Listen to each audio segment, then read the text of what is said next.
The river season's finally upon us again, the long wait's over, and we're here today on the River Yare on the normal match stretch run by Great Yarmouth and Norfolk County Angling Association. Day tickets available on the bank. And we'll run through a few methods of feeder fishing for you today and see how we get on. Let's get on the bank.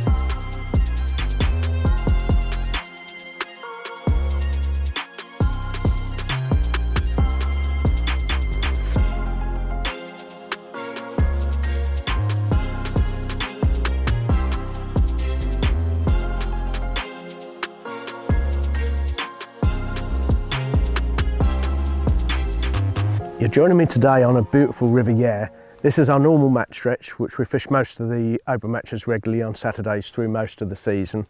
It's run by Great Yarmouth and Norfolk County Angling Association. Ample parking throughout the length and day tickets on the bank. They've got their own website, which is riveryarefishing.co.uk, where it's got lots of information on the pegs, the maps to get to the different sections, various links to videos like this one as well. So you might well find that useful if you're down here on holiday, or if you fancy giving the matches a go, which are, like I said, they're most Saturdays through the year, and then there's quite a few Sunday matches as well. It's hosted things like River Masters, River Fest, Feeder Masters qualifiers, even had a Fishermania qualifier on here years ago as well. So it's quite a match rich environment here. Now, the unfortunate thing is the conditions are a little bit against us today. We've got a very clear river, bright sunshine, so I think the fishing will be quite difficult, fishing down the middle for more or less anything that swims with lighter lines and smaller hooks. But if you just look around us, who could not have an enjoyable day fishing around here, you know, with the surroundings that we've got. We're miles away from anywhere. It's the odd boat going past, but apart from that, there's no noise from traffic or anything else, and we've got an abundance of wildlife. We've got the old marshland and a national park opposite us, Strumshaw Fen, so we've got every chance of maybe even seeing a bittern and marsh harriers and things like that as we fish today, much to the annoyance of the RSPB centre up there that pay a lot of money and never see bitterns on their bit, but we see them most weeks here. And yeah, hopefully we'll have a few bites and get a lovely day, and I'll show you through the methods that I fish on the river. It lends itself to all sorts of fishing techniques, be it top and bottom float fishing, long pole fishing, short pole fishing, but I tend to just stick to the feeder. Makes it nice and simple, don't need a lot of kit, don't need a lot of bait, I don't need to take a great big bucket full of ground bait that I may or may not use. So I just aim to fish for everything through the feeder with a universal mix, whether it be roach, skimmers or whatever comes along. And just try and approach the peg and feel my way into it as the day goes on. Because it's tidal, you know, you might have colour coming in on an incoming tide or going clear on an outgoing tide, so although you might start off catching skimmers, you might end up catching roach. You don't know how it's going to go, and I think that flexible sort of approach with a universal sort of ground bait and a little bit of a mixture of bait will lend itself to that. So I'm going to make a start today, see how I get on, and sort of feel my way into the session and how it's going to go. I fish the River Yare as a much simpler way to approach it than many people. It's a fantastic river in that you can float fish, pole fish, catch on the feeder, you can do all sorts of different things, but I like to just come here with a simple feeder approach.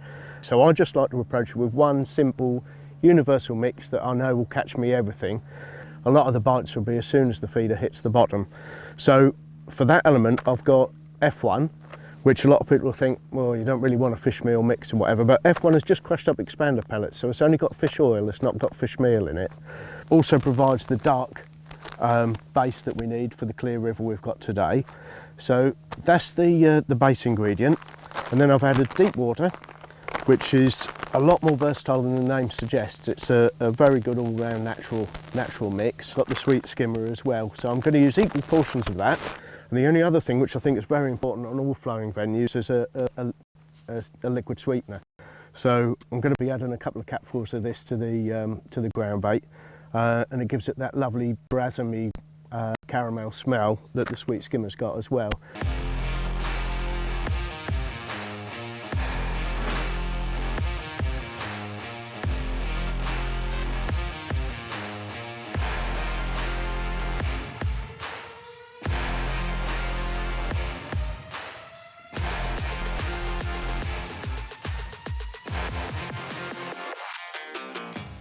We're not really faced with ideal conditions today. It's a clear river, bright sunshine, so I expect it to be a tough day fishing just past the middle for everything that swims, be it roach, skimmers, perch, anything. My rig for that is the normal twizzled little loop rig, what I set up for the River Thurn the other week. It's just basically a long twizzled loop with a second knot tied in it with a stot behind it, and then a Waggler link swivel to go over the top. So that knot provides the backstop for a drop back bite, but if I snag up or anything like that, or hook a big fish, that can pass over that knot quite freely to get free. But what I've found when you're fishing this side of middle, so if you're fishing a roach line or anything like that, this side of middle, that rig doesn't get enough flow to give that nice bolt effect that you want for that rig to work effectively. So I'm just going to tie up a little short paternoster rig for the a line closer in, which is normally, well, I fish for roach. It's quite a busy little method, but whether we'll catch on it today, I don't know. But I'll just show you how easy it is to set that up. So I've just got normal 6-pound main line on my reel, and I'll just cut a little bit off the end. So just got length of the reel line, lay the two pieces side by side and just do a 3-turn water knot.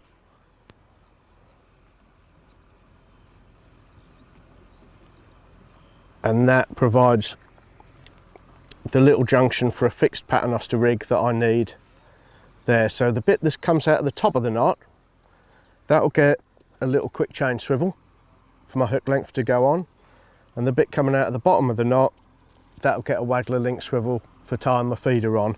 And whether you've got strong flow or not, that little rig seems to work a lot better for roach, where you miss a lot of bites on the other rig. So all I do is keep this little link to the feeder very short, maybe 1.5 inches, and then this link to the quick chain swivel I'll have a little bit longer, so it hangs maybe 2 inches below the feeder when it's in a casting position, and then I attach my hook length to that. So there's a couple of nice little simple rigs, what should see you through most river conditions. So this river, although it's a big, deep, tidal river, rewards like the hard-working angler, so you need to fish quite busy all the time. So it might surprise you to know that all I use is a very open cage feeder. You'd think the bait would get washed out in the flow and things like that, but with this type of feeder I can fish quite a sticky, claggy mix full of worms, and it always comes out as soon as it hits the bottom. I'm not going to be winding in my feeder halfway back with bait still in it, or any problems with having to use too dry a mix to suit the conditions. Basically, by using this feeder I can mix my ground bait to suit the river and not to suit the swim feeder what I'm using. So I'll just use a little 3 square when I'm fishing short for roach, because you're in and out all the time, you're very, very busy. A 4 square, which is what I expect to use today for fishing down the middle for everything that swims, because the conditions are quite clear and I feel the fish will be further away from the bank. And then if there's water's coloured and I might have to fish further across for bream, I'll use a 5 square, purely because you're not in and out quite as quickly as what you are on the shorter line. And those 3 sizes of feeder in various weights cover me for pretty much everything I want to do on here. So the bait what I've brought with me today is a little bit more complicated than what I normally would on here. Normally I literally just bring Dendrobina worms and a handful of maggots. That is it. That is all I normally bring. A lot of people take a lot of casters, hemp, various things like that, and it all works quite well. But I find that if you take casters, you have to feed less worms, and I think worms are the key to doing well on here. So I normally just keep it as simple as that. Now the reason why I've brought a few casters and even a few pinkies today is because the river's very clear. I'm anticipating quite a tough day. So although I'm going to feed really finely chopped worms as fine as I can get them, that's going to be my main feed. I'm going to feed the odd caster just because in clear conditions it makes an excellent alternative hook bait. So I think single and double maggot, single caster, double caster, and little tiny worm heads might be the way to go today. So that's why I've got a little bit more of a complicated bait tray than normal. So we'll make a start and see how the fishing is today. It does look like it's got a little tinge of colour, so I'm hopeful it's gonna be all right.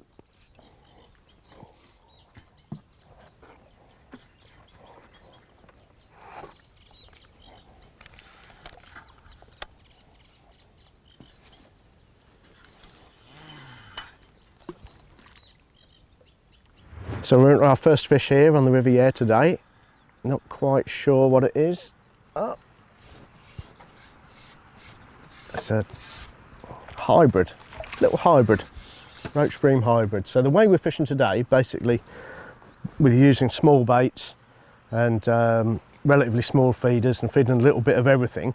You're not quite sure how you're going to catch the fish, but as you can see there, you still get some nice bonus fish. You still catch a bream if one comes past, but if you fished in a more positive manner and just fish for bream, you miss out on all of these smaller fish as well. So by doing it this way, especially when conditions are hard, you get nice little runs of fish and the odd bonus fish, and that could well see you getting in the frame regardless of how good the weights are on the day. So this is the way I'll often like to feel my way in, unless the water's particularly coloured. So one of the most common mistakes that I see on the river is people using overgunned tackle. So although you might be using quite a bit of lead on here at times on a big tide, you don't need too big a rod. I see a lot of people here using distance casting rods that are designed for fishing 100 metres or more, and the widest bit on the river is only 50 metres. Today we're fishing 24, just down the middle, so you don't need a big rod. And the thing is, when you use a big powerful rod on here, it doesn't allow you to scale down to lighter hook lengths and smaller hooks, which in these clear conditions are quite necessary, and also for when you're catching smaller skimmers and things like that, they just won't take a heavier hook length. So I'm just using a normal 12-foot Superior rod today with a 2-ounce tip, and that's my go-to rod from sort of middle of the river to right across. I find I can quite easily cast across with that. You can largely ignore the casting weights on the rods due to the fact that a casting weight on a rod is the maximum weight that you want to do a distance cast, a Geronimo cast. But to fish 30, 40, 50 metres, you're only doing a lazy cast. You're not punching the feeder out very hard, so you can overweight the rod quite a bit. So I'd be happy using a rod like this for 3-4 ounces of lead if I was fishing across on a big tide. But most of the time, you know, especially for fishing down the middle, you don't need much above 60, 70 grams of lead. But by using a rod with a more forgiving action like this, rather than a distance casting rod, is that today we've got an 012 hook length on and a size 16 hook. We can fish with a bit of delicacy. And like I say, when you scale up to 014, 016, that sort of thing, you just miss out on all of those nice little skimmers and things like that. And I think it just reduces your chance of a catch down to basically only the days where you've got a bit of colour and bigger fish in your peg, which you don't really want. You want to be more consistent than that. So this is my go-to rod for the middle and beyond. And then for the shorter line, I just use an 11-foot version of exactly the same rod. You just want a lighter, shorter rod where you're in and out all the time and you're not waiting for bites very long. You want a rod that's nice and light in the hand and that's got a stiff enough action that you can pick up on the bites quite nicely and use a heavier feeder if you want, but not too heavy that you're bumping fish off or you know, not holding bottom nicely. So got a little perch there this time. So I think this is the way today's going to go, just purely because of the conditions. They're about as bad for fishing as what you can get, but by fishing this way, just for everything that comes along, I think we're still going to put quite a nice little catch together at the end of the day. Still feed them mainly worms because they appeal to everything, be it roach, skimmers, perch, the whole lot. and just the odd caster dripped in with it as well, maybe the odd maggot now and again. And just fishing single maggot at the minute, and I'll change that for maybe worm heads later on. If there's more fish in the peg and bites are harder to hit, it's a lot easier to hit a bite on a worm head than it is on a maggot. So I'll just feel my way in and see how it goes, and then we'll sort of, hopefully the peg will tell us what direction we need to go in. So the casting technique for on here is a little bit different to the norm.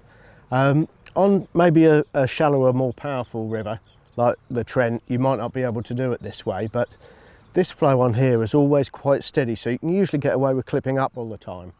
So you're still trying to achieve the effect of having a bow in the line to make it easier to hold bottom with the feeder, but to do it on a clip just takes a slightly different way of approaching it. So basically,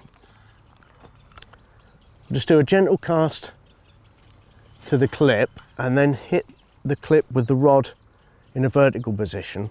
I then use a far bank marker with the rod tip against it to make sure that feeder hits the bottom in the same place every time. But you'll notice there, because it's hit the bottom a long way back from the rest, I've got a long way to put that rod back into the rest to form that bow. So although I'm fishing to the clip very accurately all the time, I've got a lot of slack line there, which allows me to hold bottom with a much lighter feeder and get that lovely bow effect to get a drop back bite. So you'll see there the feeder's sitting nicely already. It's just come to rest. If there was more skimmers here, I'd maybe slightly overweight the feeder. So if a fish brushed into the line, it wouldn't move it and give me a you know, a line bite, what looked like a bite. But you can see there it's just holding bottom. So if the fishing's really tricky and I think maybe I want to inch the feeder down the peg, you'll see I've got the old school rod rest with a slot in it. I can just grab the line and just give that a tiny little pull. That inches the feeder off the bottom and works it down the peg a little bit more. And if you're catching things like roach and perch and things like that, that might get you an extra bite or two. So by playing around with that feeder weight and fishing that method with the bow, you can do quite a few different things with it, quite a few different bits of presentation. Now if I was going out there and that tip was bouncing very slightly, I know that feeder's not heavy enough. So I'd need to up the lead very slightly to make sure that that holds bottom. But you can see there it's just holding very nicely, but only just, because the slightest pull on that line will just inch that feeder through the swim. So I'm going to start off like that, and if by some miracle we do get a lot of skimmers or bream moving to the peg, we start getting false indications on the line and stuff like that, then I'll maybe up the feeder, maybe overweight it by as much as ½ an ounce, so it goes in and it stays solid there, and you only get it dislodged with a more positive indication. But you can see there, just had a little bite, just bounced the feeder, and we've got a small fish. I expect that to be a small roach. Here we go, nice little 2 ounce roach. But you can see there that dislodged the feeder perfectly, and we got the indication we were looking for. So just wait for these boats to go past and then I'll repeat the process. Few really fine worms in the feeder every time, and just the odd caster. If conditions were good, I wouldn't worry about the casters at all. I'd literally just feed worms, and whether I'm fishing for roach or skimmers, seems to be the best bait for them. So I'll cast it in literally a yard above me, which is what you're allowed to do, not 10 or 15 yards, what some people think you're allowed to do. Follow that feeder down, and you can see there that feeder's landed exactly in front of me, and I can feel there I've got a little roach on straight away. Before even the bow had taken up, I felt that in my hand because the line was tight. And here we go, 3 ounce roach. So it doesn't take long to put a weight together, as you can see. So I'll try and demonstrate the method that I use purely for roach on the short line in a little while, just to show you the methods. But I think today, with the conditions being against us a little bit, I'll continue to fish down the middle, just fishing for everything that comes along. Hopefully we can catch a skimmer or two as a bonus fish. and then I'll run through that roach technique, which is a great method to fish if there's a lot more fish about and conditions are more coloured. So I'll run through that. If you got here and the water was the colour of tea, which it sometimes is, if you've got a very hot summer, you get an algae bloom, and that keeps the river very coloured, then it's out and out skimmer and bream fishing then. So fishing similar sort of way, just more worms in the feeder, an overweight a feeder, and probably bigger hook baits like bits of Dendrobina or red worms on the hook. Unfortunately, due to the amount of rain, it tends to push the colour further towards the sea rather than like every other river in the country that you get. A nice bit of rain colours the water up. On here it has the adverse effect, so the colour comes from the algae bloom on the stretch near the sea and slowly works its way upstream on the incoming tides, and the more rain you get, the more that colour's held back. So the best conditions for skimmers and bream on here are a really hot summer with lots and lots of algae, and that keeps the river coloured all year. But unfortunately we've not got that this year yet. But the skimmers and bream are still here, so you just need those conditions just to be right, or a little bit of colour to come into it, and you'll start catching them. They're still here. So it's what makes it so interesting, because you can start on a clear tide and then a bit of colour comes in on an incoming tide, and all of a sudden your peg will change completely from being roach and perch and odd bites to, you know, skimmers on a regular basis. So really does make it an interesting place to fish, and you never know how your day's going to go. The other little thing, what I do quite a bit on here, especially on these pegs, you'll notice I've got piled bank all the way along. So you've got corrugated piling all the way along the bank where it drops straight into deep water. There's like nearly 12 foot of water straight off the rod end here, and I actually fish right in against the piling, literally a foot out from the bank, and quite often you can catch bonus perch, big roach, especially on a big tide, and they get out of that flow right against the bank, and you can quite easily put 5 or 6 pound of perch in the net.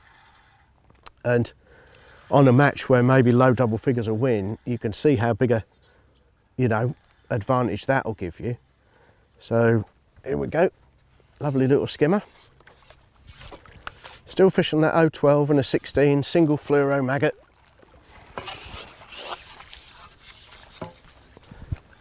And I've caught lovely little skimmer, which if you were actually fishing in a more positive skimmer style with maybe a 14 hook to 014, that's the sort of fish that you'll often miss out on. You still might catch the odd bream, but you just miss out on too many of the other fish to be that gung-ho about it. Obviously if it's coloured you can get away with it, but in these clear conditions I don't think you can. But you can see there, absolutely no problem. Nice soft rod, absorbs all the shocks. Probably got what, 75 centimetre hook length, 80 centimetre hook length to start. If it was difficult, I wouldn't have any hesitation in upping that to maybe a metre. And if I was missing any number of bites, I'd shorten that down maybe to 50 centimetres, 60 centimetres. So just wait for that feeder to hit the bottom before you start lowering the rod towards the rest. And you can see there, that gives you a good 3 or 4 foot of extra bow, just to make it easier for that feeder to hit the bottom. But because the flow's taken up as you lower the rod down, if you were to get a bite then you'd still see it. You'd still be able to strike into it like what we did a minute ago, and still results in a fish in the net. But that feeder's just crept along the bottom there. We're only just holding bottom. So if we're fishing an incoming tide today, if that picks up and we start seeing that feeder creep along the bottom a little bit, I'll just increase that by another 5 or 10 grams, just so as it holds bottom nicely. And take it from there. But if the fishing's very difficult, sometimes by having it just moving very slightly along the bottom, that can sometimes get you a few extra bites. But normally I like it to be anchored and then do any movements myself, so I'm in control of the situation then. So both rods have got Extremity 620 reels on, loaded with 6 pound sink and feeder mono. I've gone for that just for the durability of it, because you're in and out regular. You know, I like the durability of £6. Now, if I was fishing a big tide across, or maybe fishing short for roach, £5 would be better, because there's less pressure on the line, on a thinner diameter line. But obviously to fish across, £5 with a big heavy feeder on might be a bit risky. So I'll often use normal 012 absolute feeder braid, just as a short shock leader, just so I can cast out a great big feeder with a nice, relatively soft rod, but still get the benefit of that lovely thin 020 line to get that nice bow effect that you're looking for to get a drop back bite. Now, a lot of people say, well, I don't use braid on here, but I've used it sometimes and I think it's the best thing since sliced bread. But other times, it's just, you see a little bit too much with it. You can often get a bite that looks like a bite that's actually a line bite. Everything looks vicious on it. You know, you don't get that nice bow effect that you get with mono. And I think because it's much more direct, you end up having to use more lead to hold bottom than what you actually would with the equivalent mono. So I don't tend to use braid on here very much at all. I just stick with mono for everything. The only reason why I would use braid as that shock leader for fishing across if I was on a 3 or 4 ounce feeder. But you can see there, just a nice little drop back. And these reels are not overgunned on either rod, whether you're fishing short or long. They're not too big, not too heavy, but they're still big enough for fishing right across. But being nice and low geared, you don't suffer with too much line spin. And also, if you're fishing a big heavy feeder, it just winds it in effortlessly. It's not hard work, so you can feel everything through the feeder. You know, you can feel how big the fish is. You can just keep winding steady rather than having to pump the fish in, which a lesser reel might well do. So just repeating the process all the time. This isn't the sort of river where you want to put like 10 feederfuls in a swim and fish here, there and everywhere. You sort of want to pick your spot and just work that spot all the time. Whether you have to change it during the day just depends on what sort of fishing it is, but I like to try and assess the situation with the clarity of the water, and then just pick one spot and just start fishing, and you're building it all the time in the same way that you're loose feeding on a float or something like that. You're just trying to build up one swim and attract more and more fish there. That's why I quite like the cage feeder with a sticky mix, to let a few particles further down to draw fish in, just like loose feeding over a boarding ground bait on the pole. And that's why I like that liquid sweetener in the ground bait as well. I think that's working its way downstream all the time, drawing more fish up, as well as the juice from the fine chopped worms. All of that has turned more and more to try and draw fish upstream towards you. And your rig is just sitting there nicely with the feeder upstream, everything in a nice line below it. So as soon as the fish picks up that bait and turns, you get that lovely drop back bite like what we've got there, and you've got another fish on. There's no rush to strike. There's no, you know, quick pick up on the bite to try and hook the bites. The fish is already hooked. And there we go, another little, is it a little skimmer or a little hybrid?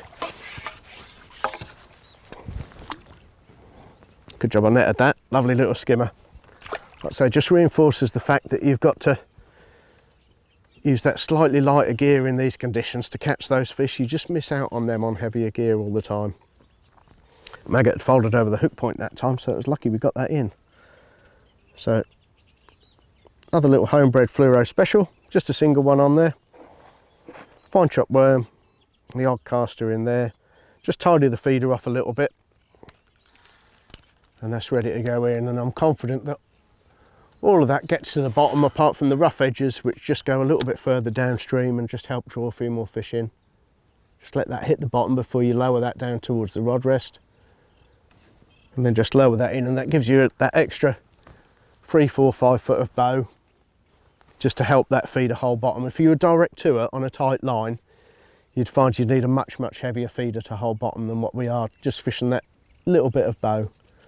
If you're in a more powerful river like the Wye or the Trent, you might not be able to do it in that way. You might have to do it slightly differently. Maybe not even clip up at all and actually feed line off your reel to make a bigger bow still to hold bottom. But on this river, because it's just steady flow all the time, you can normally get away with clipping up all the time.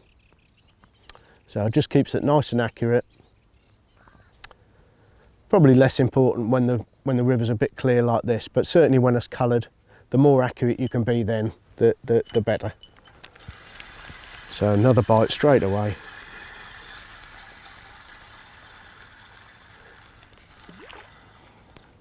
Just missed that one. You're going to miss a few, and you're going to be in and out with boats a little bit as well, but just see that as an extra chance to keep putting feed in the peg. You just got to keep busy all the time. You just need to be in and out all the time and keep busy, and this river rewards that. The anglers will chuck out and leave it maybe 5 minutes waiting for a bite. Their pegs just get worse and worse, whereas if you're the sort of busy angler that just keeps working at your peg will just get stronger and stronger all the time. You just draw on fish in all the time, just the same as if you were float fishing and just loose feeding regularly. The more regularly you do it, the stronger your peg gets. And you'll see there, before that feeder's even started tightening up, got a roach on there already. You see, before that bow's taken up, that tip was bouncing. And the fish has just hooked itself against that little back knot. And it does the job perfectly of just hooking that fish. I was getting more bites. You know, a little bit of worm is often a very good hook bait. So just nicking it on and nipping it off the length of a maggot, that can be a very good hook bait. And also they seem to hang on to it for a little bit longer as well. So if I was fishing that short method for roach, where you just the nature of the beast, you're going to miss a lot more bites, this is often the #1 hook bait for that. We'll just see if we can get a bite on that. And the good thing with the head of a worm is it will literally catch everything from a 4-pound bream down to a perch or a roach, and there we go, bite straight away. And normally with this hook bait on, you hit every single bite.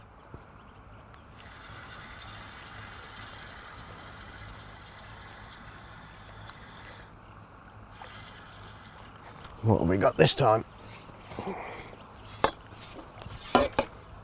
Another little hybrid. So, beautiful fish.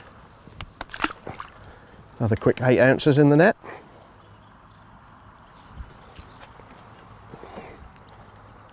Not having to try any of the other methods yet. This is certainly a lot better than what I expected in these bright conditions with the clear water. So if anybody's interested, we're just sat on peg 141 today, which is it's a bit of an average sort of peg, but it shows the methods that you're likely to use on the majority of the river. Normally this is an end peg at this time of year because the pegs to my left are very deep and the pegs to my right are just starting to shallow up a little bit, so they tend to be better pegs through the summer. But this is a nice peg to demonstrate the majority of methods. So I've probably casting into about 12 foot of water where I'm casting, and it's maybe 10, nearly 12 foot of water close in as well. So just had a little indication there, just get it in before the boat. Like I say, don't just see, you know, even if I hadn't had a bite then, I'd probably still come in to recast and see it as an opportunity to keep putting more feed in the net, keep putting more feed in the swim. You know, a lot of people see the boats on here as a bit of a nuisance, but they do such a favour for the anglers in that what colour's there, they keep it in the river, stop any weed growth to any certain extent. And like I say, just see it as an opportunity to get in and recast again, and just keep that feed going in all the time. Just keep busy. Just aiming at the same far bank marker, just following that feeder down. So we're now coming to an end of another fabulous session. Really has been a lot better than what I thought today. With the bright hot sunshine and the clear conditions, I thought we'd struggle a little bit, but we've caught skimmers, hybrids, roach, perch, a little bit of everything, and we're getting regular bites all the time. So It's been great. It's one of the jewels in the crown, certainly the most important one in terms of a regular match venue. And it's an interesting venue in that it changes a little bit every year. The species are slightly different, the clarity is slightly different. So people will get a little run of methods that work. Last year, Hemp and Tears worked really well on a long rod, running further down your peg before balling in ground bait on a pole's been good. I've had a great run fishing fast short on a feeder for roach. And then obviously you've got the bream and skimmer fishing when it's got a good colour in it as well. But it really is a special place to fish. You know, we've seen an abundance of wildlife today. Marsh harriers, you know, all sorts of stuff. You've got every chance of seeing rare species. And you just sit here in the peace and quiet, you know, all day. It's just a beautiful place to fish. And any information that you need on it, like I say, look it up on that Riviere Fishing website, and that really is good in terms of showing you where to fish, how to approach it, where the pegs are, how to book into matches if you fancy a match, or when the matches are on if you just want to come down here and pleasure fish. It is sort of one of the most magical places when you come down here in the evening for pleasure fishing, because all the boats have gone. It really is a tranquil place in the evening. So hopefully you've enjoyed a little bit today, and if I get a chance to get down here, which I don't as much as what I'd like, I might see you on the bank here. And if you like what you've seen today, don't forget to like and subscribe, and hopefully see you on the next one.